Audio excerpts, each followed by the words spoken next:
ಹೆಂಗಾಗ್ಯದ್ರಿ ಖಾರ ಪೊಂಗಲ್? ಸೂಪರ್ ಆಗಿದೆ. ಇದು ಮಸಾಲಾ ಖಾರ ಪೊಂಗಲ್ ರೀ ಇದು. ಅದೇ ಅದು ನಾರ್ಮಲ್ ಖಾರ ಪೊಂಗಲ್ಗಿಂತ ಇದು ಟೇಸ್ಟ್ ದುಪ್ಪಟ್ಟಾಗಿದೆ ಅಂತ ಹೇಳ್ಬೋದು.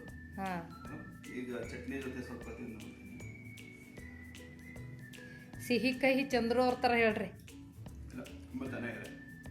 ನಿಜವಾಗ್ಲೂ ಒಂದ್ಸಲ ಮಾಡಿ ನೋಡಿ, ತುಂಬ ಚೆನ್ನಾಗಿದೆ. ಅಪ್ಪು ಹೇಗಿದೆ ನಿಮಗೆ?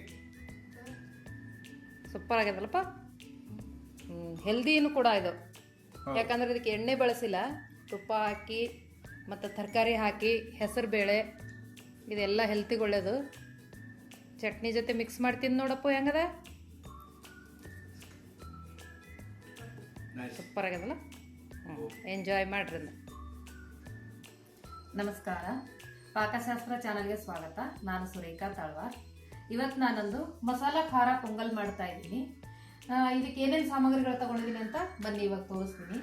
ಹೆಸರು ಬೇಳೆ 1 ಬಟ್ಲು ತಗೊಂಡಿದ್ದೀನಿ, ಅದಕ್ಕೆ ಅಕ್ಕಿ 1 ಬಟ್ಲು ತಗೊಂಡಿದ್ದೀನಿ, 1 ಈರುಳ್ಳಿ ಸಣ್ಣ ಸಣ್ಣದಾಗಿ ಕಟ್ ಮಾಡಿ ತಗೊಂಡಿದ್ದೀನಿ, ಟೊಮಾಟೊ ತಗೊಂಡಿದ್ದೀನಿ 1, ಆಮೇಲೆ ಕೊತ್ತಂಬರಿ ಸೊಪ್ಪು ಒಂದು ಸ್ವಲ್ಪ, ರುಚಿಗೆ ತಕ್ಕಷ್ಟು ಉಪ್ಪು, ನಿಮಗೆ ಖಾರಕ್ಕೆ ಬೇಕು ಹೆಚ್ಚು ಕಡಿಮೆ ಅಷ್ಟು ಮೆಣಸಿನ್ಕಾಯಿ ತೊಗೋಬೋದು, 2 ಟೇಬಲ್ ಸ್ಪೂನ್ ಅಷ್ಟು ತುಪ್ಪ, ಸ್ವಲ್ಪ ಕರಿಬೇವು ಸೊಪ್ಪು, ಅರಿಶಿನ ಪುಡಿ 1/4 ಟೇಬಲ್ ಸ್ಪೂನ್ ಅಷ್ಟು, 1/2 ಟೇಬಲ್ ಸ್ಪೂನ್ ಅಷ್ಟು ಜೀರಿಗೆ, ತುರಿದಿರೋ ಶುಂಠಿ 1 ಟೇಬಲ್ ಸ್ಪೂನ್ ಅಷ್ಟು ತಗೊಂಡಿದ್ದೀನಿ, ಗರಂ ಮಸಾಲ ಸ್ವಲ್ಪ, ಮೆಣಸುಕಾಳು 1/2 ಟೇಬಲ್ ಸ್ಪೂನ್ ಅಷ್ಟು, ಹಿಂಗ್ ಬೇಕಾಗತ್ತೆ, ಹಿಂಗ್ ತಗೊಂಡಿದ್ದೀನಿ ಒಂದು ಸ್ವಲ್ಪ ಗೋಡಂಬಿ, ಆಮೇಲೆ ಒಣ ಕೊಬ್ಬರಿ ಅಥವಾ ಹಸಿ ಕೊಬ್ಬರಿ ಯಾವ್ದಾದ್ರೂ ಸಣ್ಣ ಸಣ್ಣದಾಗಿ ಕಟ್ ಮಾಡಿ ಸ್ವಲ್ಪ ತಗೊಂಡು. ನೋಡಿ, ಸ್ಟವ್ ಮೇಲೆ ಕಡಾಯಿನ ಇಟ್ಕೊಂಡು 1 ಸ್ಪೂನ್ ತುಪ್ಪನ ಹಾಕ್ತಾ ಇದ್ದೀನಿ.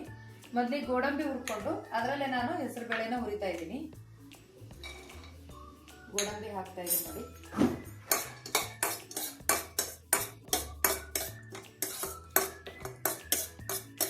ನೋಡಿ, ಈಗ ಇದು ಫ್ರೈ ಆಗಿದೆ. ಇದು ಈಗ ನೋಡಿ, ಇಷ್ಟು ಸಾಕು, ಜಾಸ್ತಿ ಏನು ಫ್ರೈ ಮಾಡ್ಕೋಬೇಕಾಗಿಲ್ಲ. ಈ ಫ್ರೈ ಮಾಡಿರೋದನ್ನ ಒಂದು ಬೌಲ್ ತೆಗಿತಿದ್ದೀನಿ.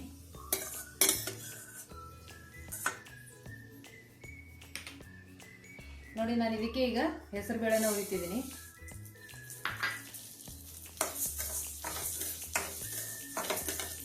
ಸಣ್ಣ ಉರಿಯಲ್ಲಿ ಇಟ್ಕೊಂಡು ಇದು ಸ್ವಲ್ಪ ಹೊತ್ತು ಕಲರ್ ಚೇಂಜ್ ಆಗೋವರೆಗೂ ಫ್ರೈ ಮಾಡ್ಕೋಬೇಕು.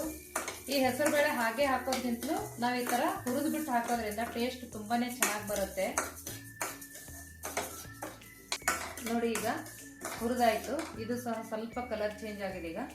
ಈಗ ಸ್ಟವ್ ಆಫ್ ಮಾಡಿಕೊಂಡು ಈಗ ಯಾವ ಥರ ಮಾಡೋದು ಅಂತ ನೋಡ್ಕೊಳ್ಳೋಣ. ಈಗ ನಾನು ಅಕ್ಕಿನ ತೊಳ್ಕೊತಿದ್ದೀನಿ. 1 2 ಇಲ್ಲ 3 ಸತಿ ನೀರು ಹಾಕ್ಬಿಟ್ಟು ಅಕ್ಕಿನ ತೊಳ್ಕೊಬೇಕು. ಒಂದು ಅಕ್ಕಿ ಬೇಳೆ ನಾನು ಒಂದೇ ಪ್ರಮಾಣದಲ್ಲಿ ತಗೊಂಡಿದ್ದೀನಿ. ಇಲ್ಲಾಂದ್ರೆ ಸ್ವಲ್ಪ ಅಕ್ಕಿ ಜಾಸ್ತಿನೂ ತಗೋಬಹುದು. ನಾವು ಮುಂಚೆ ಒಂದ್ಸಲ ಈ ಖಾರ ಪೊಂಗಲ್ನ ಮಾಡಿದೀವಿ. ಇವತ್ತು ನಾನು ಮಾಡ್ತಾ ಇರೋದು ಮಸಾಲಾ ಖಾರ ಪೊಂಗಲ್ನ ಮಾಡ್ತಾ ಇದ್ದೀನಿ. ಈಗ ನಾನು ಇದನ್ನ ಅಕ್ಕಿ ತೊಳ್ಕೊಂಬರ್ತೀನಿ. ನೋಡಿ, ಇದು ಇದಾಗಿದೆ. ಈಗ ಇದಕ್ಕೆ ಅಕ್ಕಿ ತೊಳೆದ್ಬಿಟ್ಟು ಹಾಕ್ತಾ ಇದ್ದೀನಿ.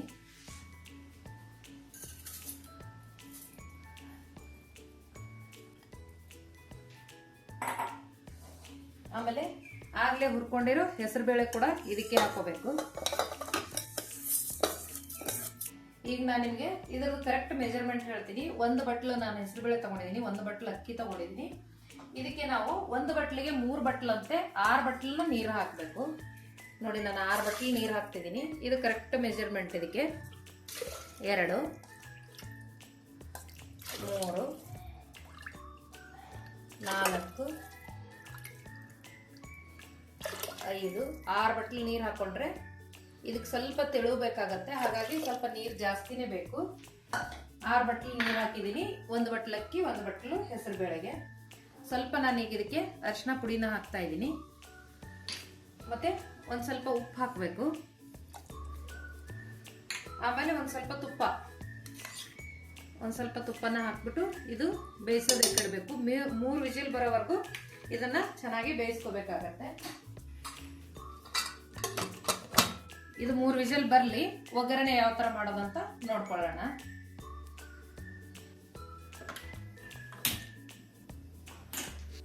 ನೋಡಿ, ಇದೀಗ 3 ವಿಜಿಲ್ ಆಗಿದೆ. ಇದು ತಣ್ಣಗಾಗ್ಲಿ, ಅಲ್ಲಿವರೆಗೂ ನಾನು ಒಗ್ಗರಣೆನ ರೆಡಿ ಮಾಡ್ತಿದ್ದೀನಿ. ನೋಡಿ, ಆಗ್ಲೇ ನಾವು ಬೇಳೆ ಎಲ್ಲ ಹುರ್ಕೊಂಡ್ವಲ್ಲ, ಅದೇ ಕಡೆನೇ ಇಟ್ಬಿಟ್ಟು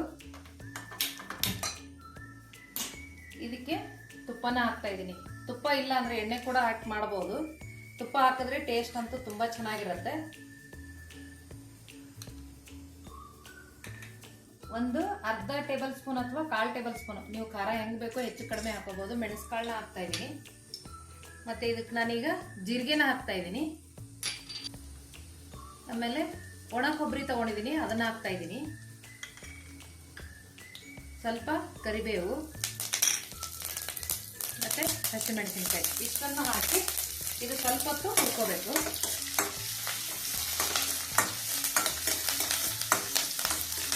ಇದು ಸ್ವಲ್ಪ ಹೊತ್ತು ಫ್ರೈ ಆಗ್ತಿದ್ದಂಗೆ ನಾವು ಶುಂಠಿನ ಹಾಕೋಬೇಕಾಗತ್ತೆ. ನೋಡಿ, ಶುಂಠಿ ನಾನು ತುರಿದ್ಬಿಟ್ಟು ತಗೊಂಡಿದ್ದೀನಿ, ಸಣ್ಣ ಸಣ್ಣದಾಗಿ ಕಟ್ ಮಾಡಿ ಕೂಡ ಹಾಕ್ತಾರೆ. ಈ ತುರಿದ್ಬಿಟ್ಟು ತೊಳೋದ್ರಿಂದ ಎಲ್ಲ ಕಡೆ ಮಿಕ್ಸ್ ಚೆನ್ನಾಗಾಗತ್ತೆ, ಹಾಗಾಗಿ ನಾನು ತುರಿದ್ಬಿಟ್ಟು ತಗೊಂಡಿದ್ದೀನಿ. ಮತ್ತೆ ಒಂದು ಈರುಳ್ಳಿನ ಈ ತರ ಕಟ್ ಮಾಡಿ ಹಾಕ್ತಾ ಇದ್ದೀನಿ. ಈ ಈರುಳ್ಳಿಯಲ್ಲಿರೋ ನೀರಿನಂಶ ಹೋಗೋವರೆಗೂ ಚೆನ್ನಾಗಿ ಇದನ್ನ ಫ್ರೈ ಮಾಡ್ಕೋಬೇಕು. ಶುಂಠಿ ಬೆಳ್ಳುಳ್ಳಿ ಎಲ್ಲ ಫ್ರೈ ಆಯ್ತು. ಇದಕ್ಕೆ ನಾನೀಗ ಟೊಮೆಟೊನ ಹಾಕ್ತಿದ್ದೀನಿ.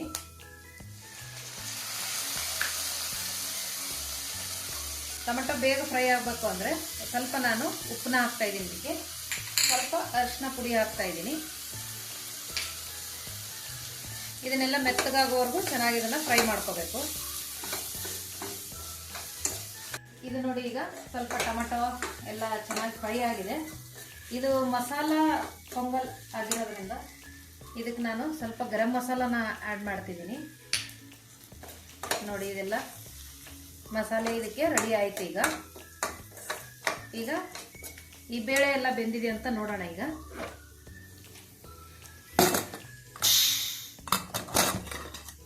ನೋಡಿ, ಅಕ್ಕಿ ಬೇಳೆ ಎಲ್ಲ ತುಂಬಾ ಚೆನ್ನಾಗಿ ಬೆಂದಿದೆ.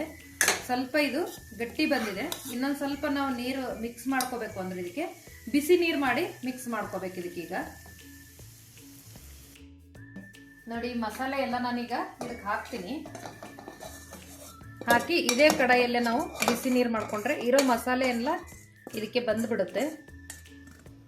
ನೋಡಿ, ನಾನೀಗ ಇದೇ ಕಡಾಯಿಗೆ ಇನ್ನೊಂದು ಸ್ವಲ್ಪ ನೀರು ಹಾಕ್ಬಿಟ್ಟು ನೀರನ್ನ ಇದಕ್ಕೆ ಹಾಕೋಬೇಕು.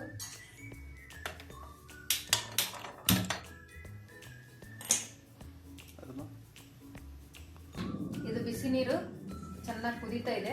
ಮತ್ತೆ ಈ ಕಡಾಯಿಯಲ್ಲಿರೋ ಮಸಾಲೆನೂ ಎಲ್ಲ ಬಿಟ್ಕೊಳ್ಳುತ್ತೆ, ಹಾಗಾಗಿ ನಾವು ಇದರಲ್ಲೇ ಬಿಸಿ ನೀರು ಕಾಯಿಸಿ ಇದಕ್ಕೆ ಮಿಕ್ಸ್ ಮಾಡ್ತಾ ಇದ್ದೀನಿ.